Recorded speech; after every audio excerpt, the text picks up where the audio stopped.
Hey guys, this is Headlines again on Monday morning. As an English language learner, have you guys ever talked in your sleep in an English or other secondary language, dreamed about any new words you learned in the daytime? Well, if you have, it proves that our brains are able to process languages and even learn new words when we sleep.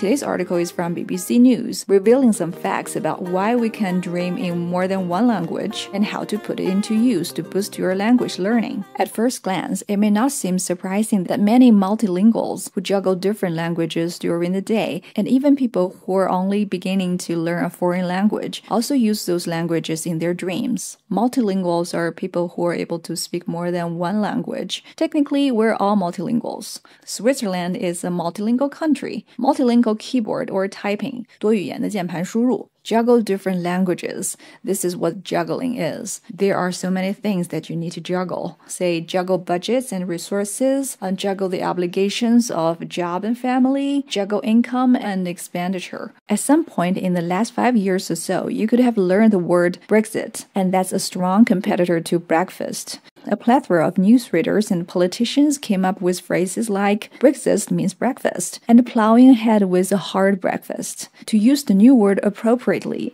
and distinguish it from a similar sounding word, you need to link it to our existing knowledge. And in order to do that, you need to have some sleep. Brexit is a coinage.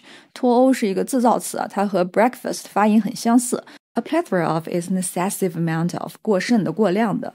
Plow 是耕地 and in British English is spelled in this way. When plowing land, there is always resistance from the soil. So if you plowed ahead, you go on doing something despite the difficulties or others' opposition. 之前还学过一个词叫做 soldier on， 也是个意思。Plow ahead with my plan, no matter what other people say. 当你把 Brexit 和 breakfast 两个词搞混的时候，这个时候你就需要睡觉了。It is during sleep that this integration of old and new knowledge happens. During the day, our hippocampus, which specializes in absorbing information quickly, soaks up new words. At night, it passes the new information onto other parts of the brain, where it can be stored and connected to other relevant information. This helps us choose the right word in any given situation and suppress competing words. It is something that something else happens. This is the emphatic structure, which in this case emphasizes the time adverbial phrase, during sleep. 这是一个强调句。Hippocampus, 海马体, specialize in is to be savvy of something like an expert.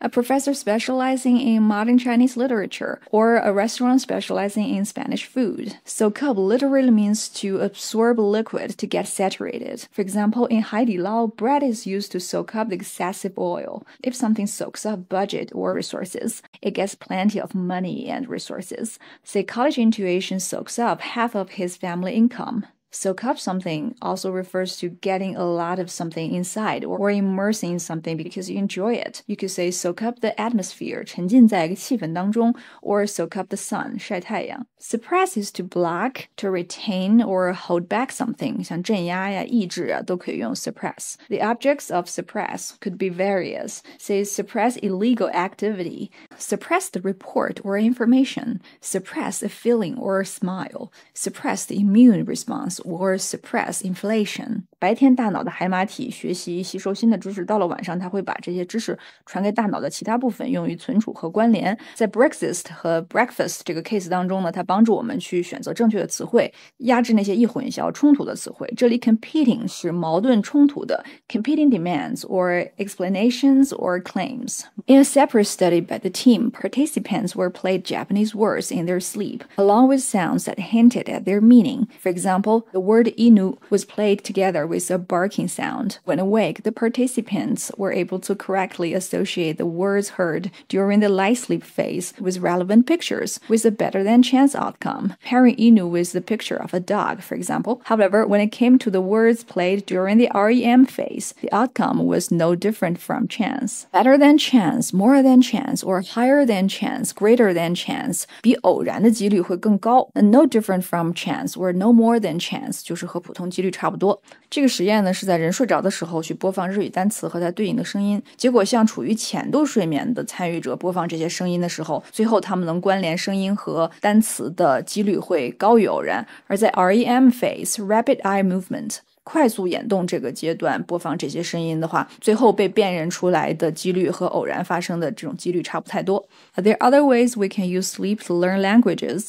The best way to do it is probably to learn a new language before going to sleep, and then play some of the words you just heard while being asleep. Here the results are mostly that if you play them quietly enough, it'll boost your learning abilities, but if you play it too loudly, it'll actually lower your learning ability, so there is some fine-tuning.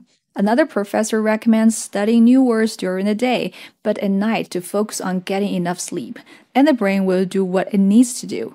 Fine-tune is to adjust something precisely to maximize the performance. 微调 fine-tune the parameters of the model. 微调 ChatGPT 模型的参数。Fine-tune the piano 给钢琴调音。Well, other than learn language unconsciously in your dream, why not get enough sleep without interruption and make the daytime count? This is Headlines. I'll see you next time.